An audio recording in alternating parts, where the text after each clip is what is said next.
please, tayo po lahat ay magsitayo at tawagin po natin ang ating tagapagsalita po ngayon, Pastor of Christian Bible Baptist Church, Christian Soldiers Impact, Mindoro. Palakpakan po natin si Pastor Dexter Rico.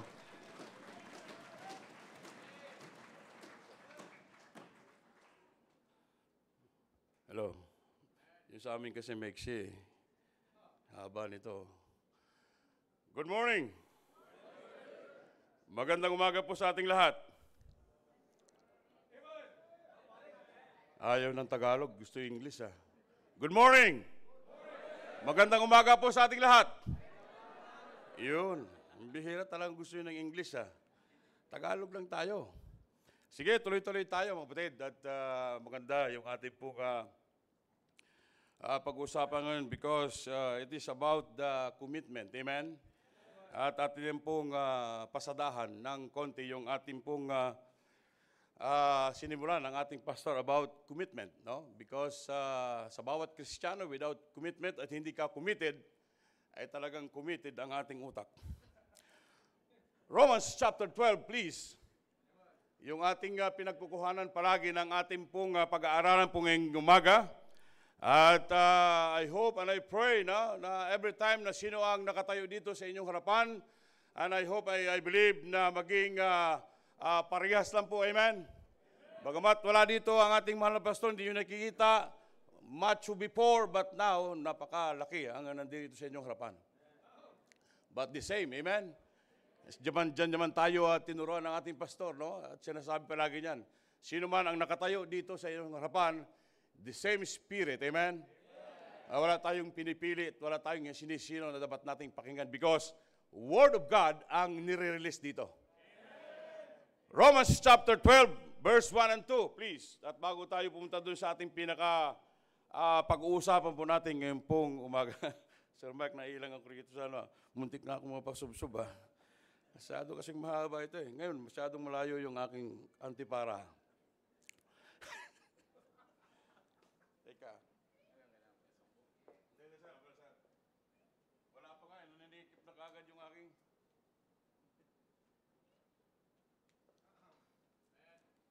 Yan, medyo mabuti na lang sa Sunday school tayo. Hindi tayo naalis dito. Alright. Nandiyan na kayo, amen?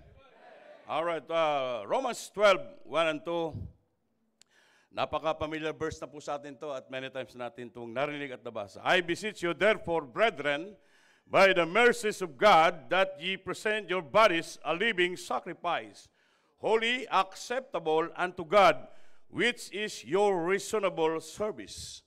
Verse 2, and be not conformed to this world, but be ye transformed by the renewing of your mind, that ye may prove what is that good and acceptable and perfect will of God. Dito yung ating pong palaging na yung commitment natin to transform ay talagang dapat yan ay wag mawala po sa atin. So, again, open again your Bible in Book of Proverbs. Ang ating kukuhanan ng ating pong pag-uusapan ngayon pong umaga. Proverbs chapter 18, verse 21.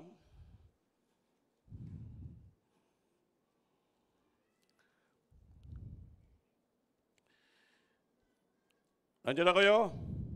Death and life are in the power of the tongue, and they that love it shall eat the fruit thereof. Last Sunday ay tinalakay ng ating pastor about the commit to transformation in words. Amen? At alam niyo, kapatid, totoo yan. Sometimes yan ang ating nakakalimutan na, no? Nakakaligtaan natin yung mga bawat bitaw ng ating pong sinasabi. Amen? Kaya mahirap yun. Kaya maganda na may salita ng Diyos tayo, no? Na palaging nagre-remind sa atin. Every time na binabasa mo ang Biblia, every time na nakakapakinig tayo ng salita ng Diyos, palaging pinapaalala sa atin yan. Nire-remind tayo, kaya nga tayo ay meron tayong reputation. Amen? Palaging nare-remind tayo sapagkat mahirap kapag wala nang paalala sa bawat mga Kristiyano ito, mga kapatid. At alam niyo, kung ating pag-aaralan, itong pag-usapan natin, ito yung isa sa mga danger. Amen? yung pagsasalita.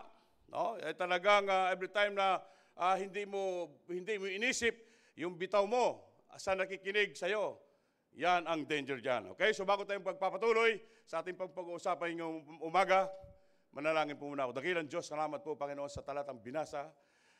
Kayo po amang patuloy na manguna po sa bawat isa sa mga anak niyo po nandirito, sa mga bisita po namin.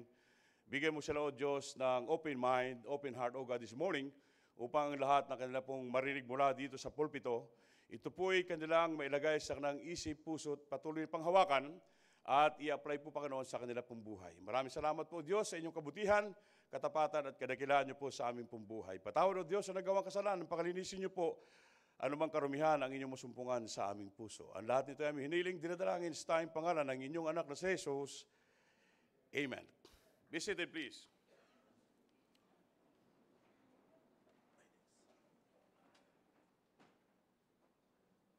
Pag nandito ka sa taas, hindi obra yung lamig eh. Mainit masyado. Amen? Masyado kayong seryoso ah. Alright, so mapatid.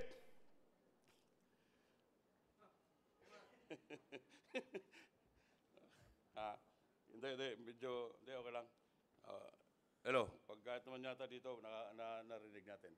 Okay, muna nating balikan mga kapatid, no? Sa ating pong pagpatuloy sa ating pong pag-aaral, no?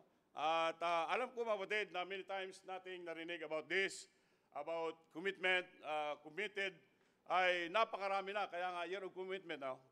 Pero kapatid, itong salitang committed o salitang commitment, kung ito'y walang application sa buhay natin, is nothing. Amen? Do you believe that? Amen? Useless. Kahit anong barandra pa ang marinig natin dito, kung ito'y walang application o hindi natin ginagampanan yung ating mga narinig, yung ating nababasa mula sa salita ng Diyos, ito'y useless. Amen? Kaya kapatid, ito yung palaging nare-remind sa atin. Ito yung palaging pinaalala sa atin na tayo maging committed, tayo ay magkaroon ng commitment sa bawat ginagawa natin. Amen? Amen? So dito na lang sa atin, no, sa ating pong binasa, ako na munang ulitin ko lang. In verse 2, napakaliwanag po dito, ang sabi ng Bible, and be not conformed to this world. Ito yung napakagandang challenge, napakagandang reminders ni Paul sa atin na talagang kung ating titingnan sa ating buhay bilang isang Kristiyano, pag hindi mo ito inilagay sa isipan mo, hindi mo ito in-apply sa buhay natin, useless din yung binasa mo rito. Amen? Because napakaliwanag, sabi ng Biblia, but be ye what? Transformed by what? By the renewing of your mind. Amen? That ye may prove, and what is that good, and acceptable, and perfect will of God. Kunin mo yung tinatawag na transform. Amen? Yung transformation. So sa ating pagpapatuloy, ito'y makita natin sa ating buhay bilang isang Kristiyano. At ikaw ang nakakaalam yung ating kalagayan ngayong pong umaga. Amen. Commit to transformation in words. Yun yung tinalakay na ating mahal na pastor sapagkat ito yung kailangan talaga natin, mga kapatid. So dito ay makikita po natin, mga kapatid, no, na napakahalaga sa buhay Kristiyano tayo ay patuloy na matransform sa kanyang mga salita. Amen? Transform in words. Alam niyo, kapatid, ito yung danger, sabi ko sa inyo, sa buhay ng isang Kristiyano, kaya keeping our words, yung pag-iingat sa ating salita na mga binibitawan. Tama po ba? Nabanggit na ating pastor, it's all about the family. Totoo naman yun eh. Minsan, both side, no? Sa mag-asawa, ay minsan wala, minsan sa kondisyon, tama? Amen?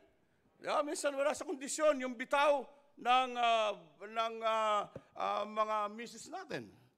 Minsan, hindi rin magandang bitaw ng ating asawang lalaki, tama po ba? But, salamat may Biblia, salamat may salita ng Diyos na kung saan, ito yung patuloy na nagpapaalala sa atin, amen? Na napakahalaga sa buhay natin. No, ay mahirap pag tayo tumatagal bilang isang Kristiyano at hindi matatransform ang buhay mo sa mga salita na binibitawan mo, something is wrong, amen? Ay mahirap yun. Kaya napakahalaga sa buhay natin na dyan nagkakaroon ng problema, lalo na po sa loob ng tahanan, pag hindi po natin ito nabantayan. Okay? So, dadako tayo dun sa Book of Proverbs na ating pong kukunan ng ating pong pag-aaral ngayon pong umaga. Okay?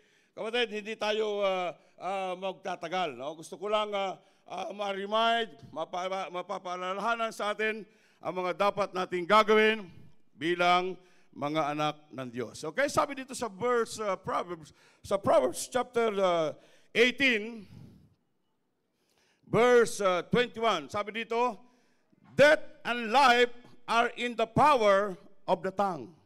Matindi, no? And they that love it shall eat the fruit thereof. Kapatid, death and life are in the power of the tongue. So yung tinatawag na, kung dito mga kapatid, yung transformation is a change for God's purpose. Amen? Tandaan natin, in short, yung tinatawag na pagbabago. Pagbabago ayon sa Panginoon. At napakahalaga yan, na yan ay patuloy nating makita as a Christian o bilang isang Kristiyano. Okay? So, death and life are in the power of the tongue. Ang salita ay mayroong epekto yan sa tao. Tama ba? Pwede itong magdudulot ng kasamaan o kabutihan every time na ito ay iyong i-release. Hello? Amen. So, every time kapag ito ay iyong i-release, ulitin ko, ang bawat bitaw ay magdudulot ito sa atin ng kabutihan o kasiraan o kaayusan sa buhay natin. Amen? At ang salita ay pwedeng magdulot din ito ng tinatawag na pagpapara o pagpapalo sa buhay natin. Nasubukan nyo naman mga kapatid minsan, wag muna tayong lumayo. Dito muna tayo sa pinakamalapit nating, sa buhay ninyo, especially sa mag-asawa. Di ba? Sa mag-asawa. Wag muna tayong lumayo. Di ba minsan sabi ko nga sa inyo, walang perfectong mag-asawa, tama ba? Huwag kayong mag-correct. Okay? Ulitin ko, walang perfect na mag-asawa. Meron tinatawag na nagkakagalit at minsan, both sides sa bawat lalaki at babae, minsan ay merong lumalabas na dragon mula sa bibig. Amen? Amen? Yeah, ibig sabihin masama ang lumalabas. Hindi talaga maiwasan yan. Pero kapatid, yan yung danger dyan. Kaya dapat maging careful talaga ang bawat isa. Kaya dapat tayo talaga ay ma-transform. Kung dati-dati talagang ikaw ay hindi mo ma-control ang lumalabas dyan sa ating bibig o bunga, ito yung mga bagay na patuloy na magre-remind sa atin, mga kapatid. Amen? Yung control natin, yung ating pong sarili. Sapagkat sabi ko nga, ang salita ay minsan magdudulot ng pagpapala sa mga kausap mo o minsan ay magdudulot nito ng hindi maganda o pagpapalo. Minsan ang salita ay magkakaroon ng encouragement. O minsan madi-discourage tayo pag mayroon tayong narinig.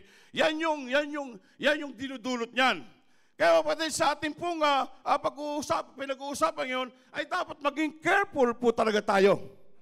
Amen? Napakalaga yan. Madali kung maubusan ng ano. Alright, dali lang ha.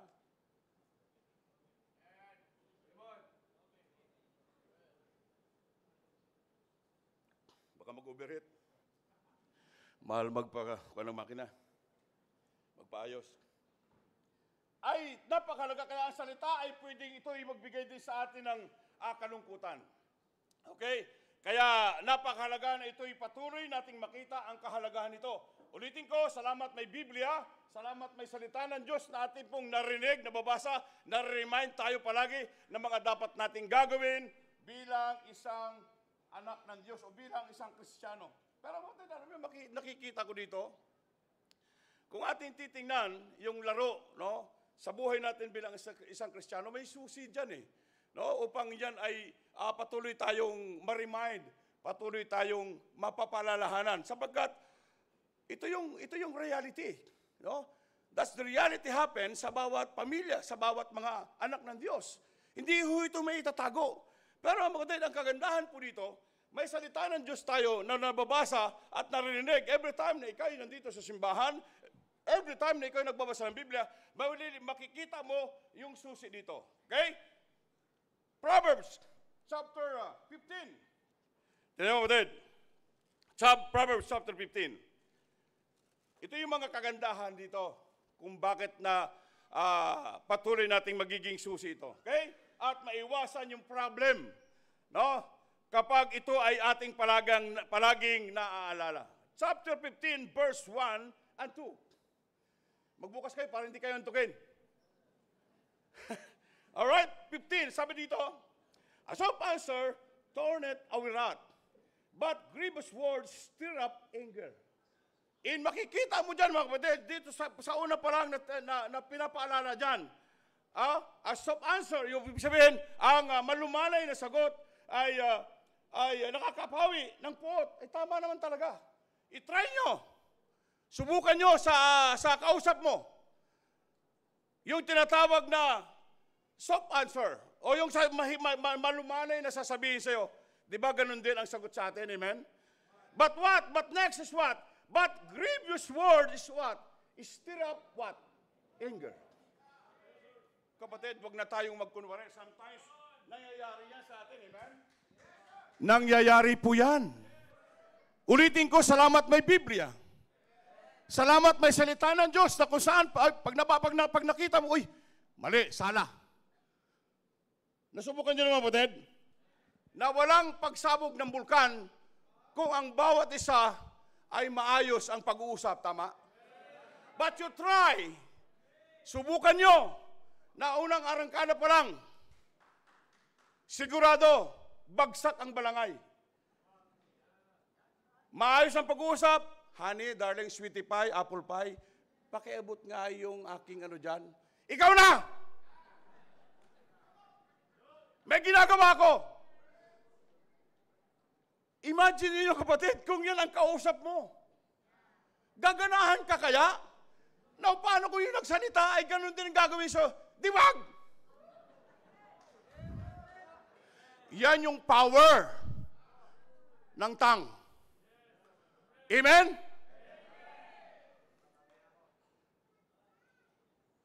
Parang kagabi lang nangyari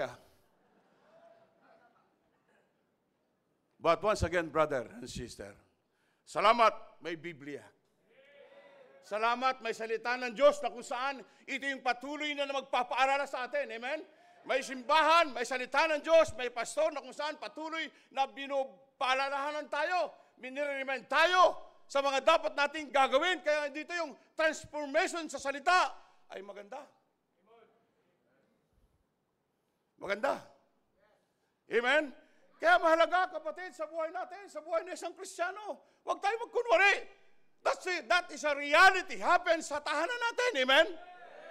Oh, yung mga kabataan ngayon, pag sumagot sa nanay, wagas. Pag sumagot sa tatay, wagas. Nasaan yung salita ng Diyos na ating naririnig? Sabi niya sa anak niya, Nak, saan ka galing? Doon sa basketbulan. Oh boy, what a word. You see, Kristiyano yan, anak ng Diyos yan, nagsisimba yung paglinggo, nagsisimba yung paghapon, pag siniswerte, pag minsan, nandirito yan. Pero yung power ng tongue, yung power ng salita, ay hindi maganda. We need to transform in words, amen? I believe that every Christian need to transform. Kailangan natin na transformation, amen? Because without that, you're nothing Christian. Kahit na sabihin natin, matagal ka ng Kristiyano, kung ang buhay natin hindi talaga nababago, useless. Paano ka matatawag na Kristiyano, hindi mo kaya sundin ang salita ng Diyos? Amen? So, kapatid, dito natin makikita sa buhay natin bilang isang anak ng Diyos. Napakahalaga po natin na tayo ay matransform. Okay? Napakahirap gawin, pero kailangan. Bakit? Salita ng Diyos yan Yan yung power ng tongue.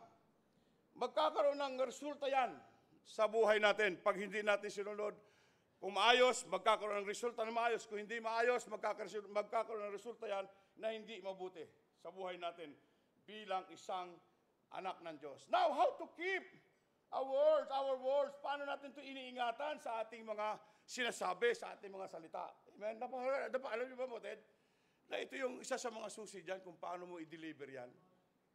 Amen? Sa buhay natin. Kaya mahalaga. Alam mo nga, kaya nga sabi ko, yan yung patuloy na mag-ignite sa iyo eh. Kaya, mga kapatid,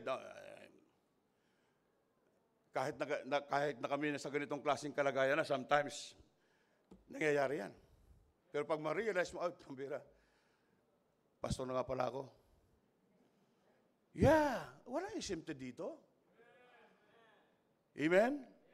O, wag na kayo lumapit kay Sister Jumaya kung ano sinasabi ko. Siya lang nakakaalam nun. Pero kapatid, ako personally, hindi ako exempted dito. Sometimes may bumubuga na dragon. Yes.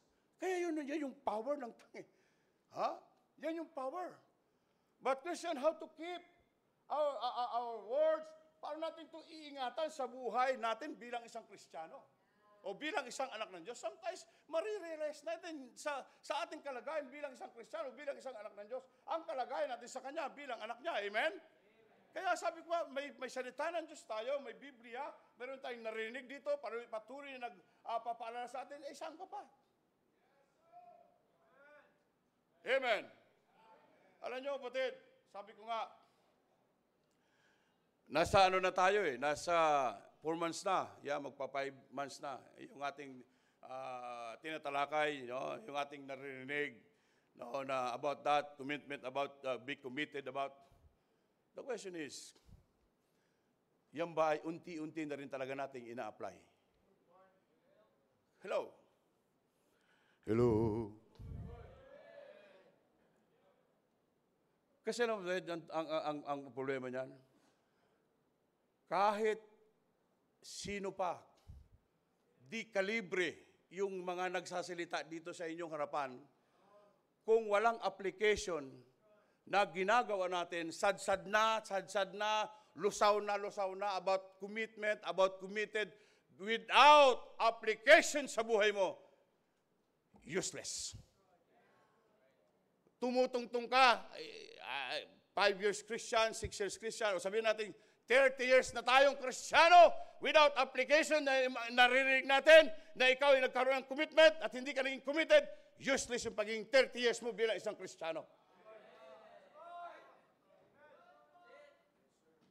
Amen? Maging totoo tayo. Magpakatotoo tayo. Sabi, yan yung kahalagan eh.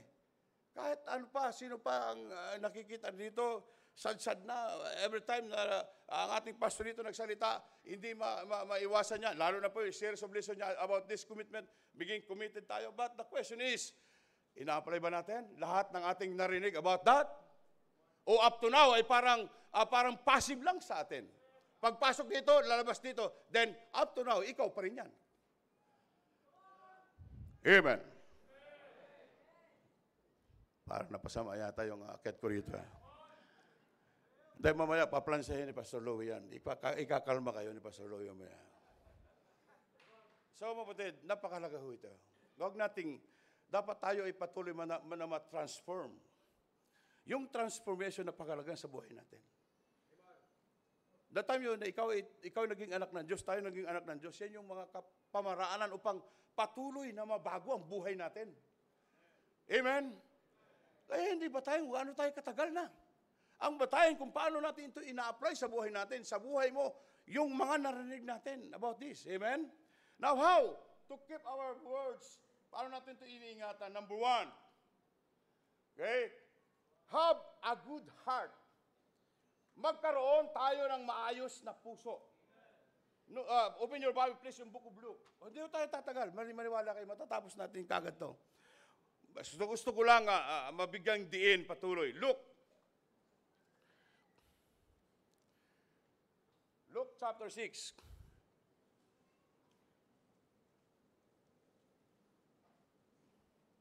Verse 45. Okay? At napakaganda ho ito. Sabi ng Biblia, a good man out of the good treasure of his heart bringeth forth that which is good. And an able man out of the able treasure of his heart bringeth forth that which is evil. For of the abundance of the heart, his mouth speaketh. Exactly. Amen? So magkaroon tayo ng maayos kung paano natin gagawin to at kung ano ang laman ng puso natin, yan yung ilalabas natin. Tama? So dapat nandoon yung makita natin na sa ating pong pagbibitaw, yan yung laman ng ating puso para yan sa salita ng Diyos na lalabas sa atin, sa bibig natin. No? Maganda, yung magandang lumalabas from the heart. Amen? Hindi yung dragon ang lumalabas sa ating pong bunganga. How to keep our words, paano natin to have a good heart? Dapat magkaroon tayo ng maayos na puso. Because kung wala tayong maayos na puso, tandaan mo, napakarumi yan. At hindi maayos ang lalabas dyan. Nasubukan nyo na ba yan? Amen? Kapag maayos, hindi maayos ang puso mo, anong mga lumalabas? Di ba? Galit. Ang sama ng mukha mo. You know why? The problem is, hindi maayos ang puso natin. What was the key? Have a good heart. Magkaroon tayo ng maayos na puso. Maayos ang lalabas dyan. Okay? So mga kapatid, ito yung napakalaga na dapat nating patuloy na babantayan sa ating buhay bilang isang mananampalataya, bilang isang anak ng Diyos. Patuloy tayong matransform. Okay? Hindi lang sa word na transformation. Okay? Dapat tayo makommit. Maging committed tayo. Gawin mo. Dating hindi maganda yung mga lumalabas sa akin, dapat maayos na. Maging committed na ako. Gusto ko ang lalabas dito sa aking bibig ay puro kaayusan mula sa Diyos, mula sa salita ng Diyos. Amen? At hindi mula sa kaaway ng Diyos. Yan ang danger dyan, mga kapatid. Kaya mahalaga sa buhay natin, tayo ay patuloy na matransform. Transformation sa buhay natin. Okay, second. Mabilis lang. Second is what? Ask God wisdom. Before what? Before you speak. Mahirap kasi kapag magbibita ko, hindi mo iniisip. Amen? Yan ang nagiging problema. Amen? Hindi naman siguro kayo lingid sa inyong kalaman. Maraming nagkakaroon ng problema. Saan? Saan? Sige nga, kung sino magaling. Road race. Away kalsada, tama? Bakit? Hindi maganda ang mga lumalabas. Tama? Ay ang problema kapag Kristiyano. Di ba? Mahirap yun. Kaya dapat bawat bitaw, ay isipin mo, kung ito, yan ba ay maayos? Yan ba ay maganda? Hindi ba ikaw makakasakit ng kapwa mo, Kristiyano? Or magdadamdam sa iyo. Kaya ask God wisdom before speak. Magsalita na may gabay ng Diyos, wisdom ng Diyos. Amen? Because without that, at kung sa sarili mo lang, tanda mo, tao pa rin tayo. Amen? May puso't damdamin. Amen? Madaling uminit. Amen? But yung wisdom na mula sa Diyos, yan yung magkukontrol sa iyo. Pag naisip mo na parang bubuga ka na, isipin mo ang Diyos. Amen? So, Proverbs please, 25.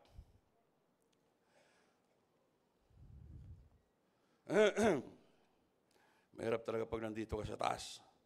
Talagang mainit. Wala, hindi umubre yung aircon eh. 25:11.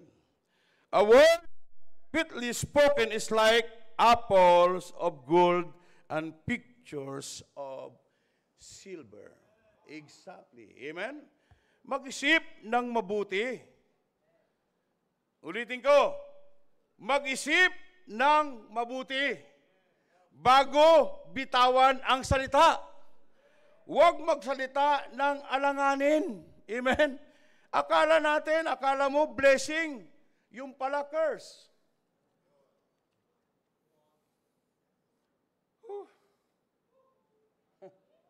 Hinapon ako Wala na ensayo talaga. Ulitin ko kapatid. Mag-isip ng mabuti bago bitawan ang salita. Alanganin, huwag mag-akala natin ay pagpapala na o blessing, yung pala'y curse. Ha? Kala natin tayo ay makaka-encourage. Yung pala, doon sa pagsasabihin mo, discourage siya sa sinabi mo. Yan yung power. Ito. Tama. Kaya maging careful talaga. Maging careful talaga tayo.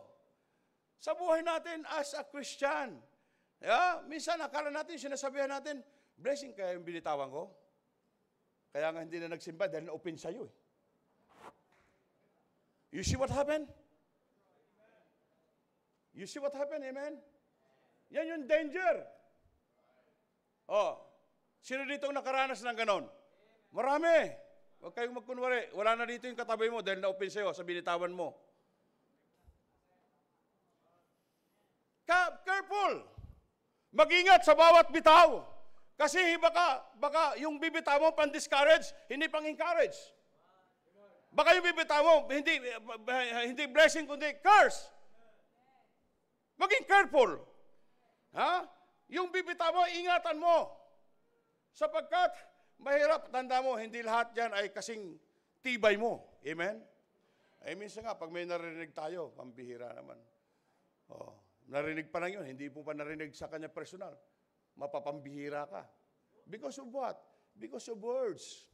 Na hindi inisip na kung iyan ay ikabubuti o iyan ay ikakasama doon sa nakakapakinig sa'yo. Amen? Kaya madalas mangyari sa atin yan, no? Madalas mangyari saan? Balik tayo sa tahanan ni Adan. Sa loob ng tahanan, di ba? Sometimes what happened? Yes, may problem because of what? Because may bitaw, both side, mapaanak, asawang lalaki, ay hindi iniisip na yun ay hindi ikabubuti. Ano yung ba ang danger dyan? At nakakalungkot yan. Ito, isipin nyo. Once na binitawan mo yan, hindi mo na mabawi, tawa. Ulitin ko. Once kasi na binitawan mo yan at narinig ng misis mo, hindi mo na mababawi yan. Nandun na yan sa isip niya at nandun na yan sa puso niya. Tapos ka. Ganon din sa ating mga anak. Kung ano man bibitawan mo sa magulang mo o sa both side at hindi mo inisip, nandun na yan. Yan na yun. Kahit mag-say-sorry ka, wala na, narinig na ng magulang mo. Sorry daddy, sorry mommy, sorry nay, sorry tay, sorry papa, sorry papsi. Wala na. Sinabi mo na eh. Yan yung power ng tongue. Yan yung naka-danger sa buhay ng isang Kristiyano. Kala natin, nakaka-encourage yung mga bitaw mo, yung pa rin na-discourage na. At maraming nangyayari ngayon. Maraming nangyayari ganyan, kapatid. Kaya ating pagkakatandaan, pag sinabi natin, pag isipin natin, pag nabitawan natin, dapat isipin natin maigi kung yan ay ikabubuti sa nakikinig sa sinabihan mo. At yan yung mga bagay na dapat nating patuloy na intindihin, unawain. Bakit? May salita ng Diyos tayo eh. Mayroon tayong reminders. Mayroon pinapaalalahanan sa atin na mga dapat nating gagawin upang tayo maging maayos at patuloy na magkaroon ng transformation. Maging committed tayo na ito ang dapat mong gawin. Hindi lang yung parang pakikinig. Then after that, malalabas sa kabilang tainga. Hindi yan commitment. Hindi yan committed. Ang tawag yan, committed, yung iyong pangunawa. Amen? So kapatid, yan ang napakalaga. Isipin mo sa bawat bitaw ng ating pong salita. Okay? Kapatid, napakalaga po yan. Kaya maging careful tayo sa bawat ginagawa natin, sa bawat bitaw natin. Tandaan nyo pagi, yung sinabi ko kayo sa inyo, yung Book of Proverbs, chapter 15, yan yung isa sa mga susi dyan. At yan, pag yan ay patuloy nating in-apply, panghawakan, siguro magkakaroon ng problem, pero seconds lang. Tama? Because maano ka agad eh. Ma-realize, hindi tama ito. Di ba? Madalas mangyari yan. Pero pag ito'y ma-retain sa mind mo, na mga dapat mong gagawin, abay, napakaganda.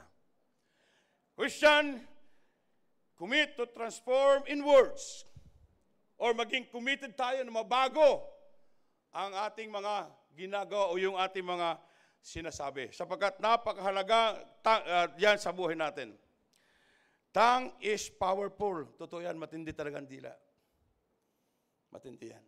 Kung hindi ka mag-ingat, kung hindi ka maging careful sa buhay mo, Kristiyano pa naman tayo, wala naman perfecto. Huwag mo naman hanapin kagad yung perfect. Sometimes nagkakamali tayo. But at least, nandun sa mind natin, sa isip natin, sa puso natin, yung mga dapat nating gagawin bilang isang Kristiyano, bilang isang anak ng Diyos. Amen? Word is life. Ang salita ay buhay. Exactly. Proverbs 13, okay? 13 verse 3, okay? Bukas kayo. At dyan na tayo lalanding. Okay?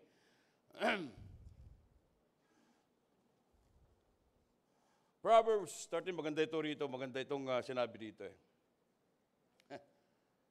Kung mahal mo ang buhay mo, talagang isipin mo ito. Sabi ng Bible, 13 verse 3, He that keepeth his mouth, keepeth his life. But he that openeth wide his lips shall what? Have what? Destruction. Exactly, amen? Mahal mo ba ang buhay mo? Kung mahal mo, you keep it. Amen? Tingnan mo yung nabaril doon sa Antipolo. Masama ang bitaw nun eh. Destruction, amen? Hindi lang destruction. Patay. Sana hindi mangyari yan sa ating mga Kristiyano. Amen? Ang ganda, He that keepeth his mouth, keepeth his life. But he that openeth wide his lips shall what? Have destruction. Tama ba? Iyon ang sinasabi ng Bible. Kapatid, I hope this morning, kahit katiting, uuwi tayo na meron tayong baon, salita ng Diyos. Salita ng Diyos. Kahit hindi si pastor yung nakita nyo rito, iba yung Pastor Hill eh. Iba yung Dexter. Tama, amen? Amen? Yeah. Macho yung nandito eh. Nakatayo nung nakaraan pa. Ngayon, mataba na. Amen? So, salamat sa Panginoon. Salamat sa Biblia. Salamat sa salita ng Diyos. Na kung saan, ito yung palaging nagpapaalala sa atin. Huwag mong tanggalin ito sa buhay mo. Maayos ang buhay mo. But ito kapag tinanggal mo, nilayo mo sa'yo, sira ang buhay mo. I hope this morning I'm clear. Amen? Amen! Alright, so tayong lahat ay magsitayo. Amang Diyos naming mapagpalat makapangyarihan sa lahat, maraming salamat po, Panginoon, sa inyo pong salita na nahayag po ngayon. Kayo, Diyos, ang patuloy na manguna po, Panginoon, sa lahat ng kanilang narinig, O Diyos, mga Kristiyano, mga anak niyo po, mga bisita, ito po'y patuloy na ma-retain sa mind nila, panghawakan nila, Panginoon, mga bagay, mga danger na sa isang Kristiyano, kung hindi nila ito mababago sa kanila pong buhay bilang inyo pong mga anak. Muli, O Diyos, maraming pong salamat at patawad po, Ama, sa nagawang kasalanan. Pakalinisin niyo po anumang karumihan ang inyong masumpungan sa aming puso. Ang lahat ng ito ay aming hiniling, dinadalangin sa tanging pangalan ng inyong anak na si Jesus.